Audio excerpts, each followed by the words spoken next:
15 अगस्त 1975 में रिलीज हुई फिल्म शोले के बारे में बहुत ही कम ऐसे लोग होंगे जो वाकिफ नहीं होंगे, क्योंकि ये वो फिल्म थी जिसने न जाने कितने बॉलीवुड कलाकारों की जिंदगी ही बदल डाली।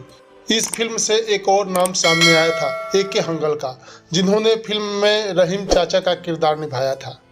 फिल्म शोले में रहीम चाचा का किरदार निभाकर एक्टर ए.के. हंगल घर घर मशहूर हो गए थे, जिनका पूरा नाम अवतार किशन हंगल था। फिल्म में उनके छोटे से रोल ने उन्हें इंडस्ट्री में एक अलग पहचान दी, लेकिन आपको यह जानकर काफ़ी हैरानी होगी कि ए.के. हंगल की फिल्मों में एंट्री ही 52 साल की उम्र में हुई थी और इतने उम्र में एक्टिंग शुरू करने वाले हंगल साहब ने कुल 225 से ऊपर फिल्मों में भी काम किया। मीडिया रिपोर्ट्स के अनुसार हंगल साहब का जन्म ब्रिटिश भारत के पंजाब प्रांत के सियालकोट में एक कश्मीरी पंडित परिवार में हुआ था। उन्होंने अपना बचपन और जवानी पेशावर में बिताई, जहां वह कुछ प्रमुख भूमिकाओं के लिए भी थिएटर किया करते थे। उनका पारिवारिक घर रेती गेट के अंदर था। उनके पिता का नाम पंडित हरि किशन हंगल था। उनकी माता का नाम रागिया हुंडू था। उनकी 2 बहनें थीं, बिशन और किशन। उनका विवाह आगरा की मनोरमा डार से हुआ था। मीडिया रिपोर्ट्स की माने तो उन्होंने सबसे पहले एक दर्जी के रूप में अपने पहले काम की शुरुआत की थी। वह 1929 से 1947 तक भारतीय स्वतंत्रता संग्राम में सक्रिय भागीदार थे।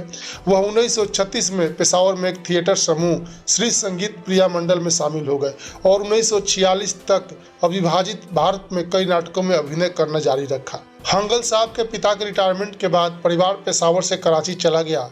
कहा तो ये भी जाता है कि 1947 से 1949 तक 2 साल पाकिस्तान के कराची में एक कम्युनिस्ट रहने के कारण उन्हें जेल हुई थी और बाद में 1949 में भारत के विभाजन के बाद वे मुंबई आ गए थे, जहां वह बलराज साहनी और कैफी आजमी के साथ थिएटर ग्रुप इप्टा से जुड़े थे।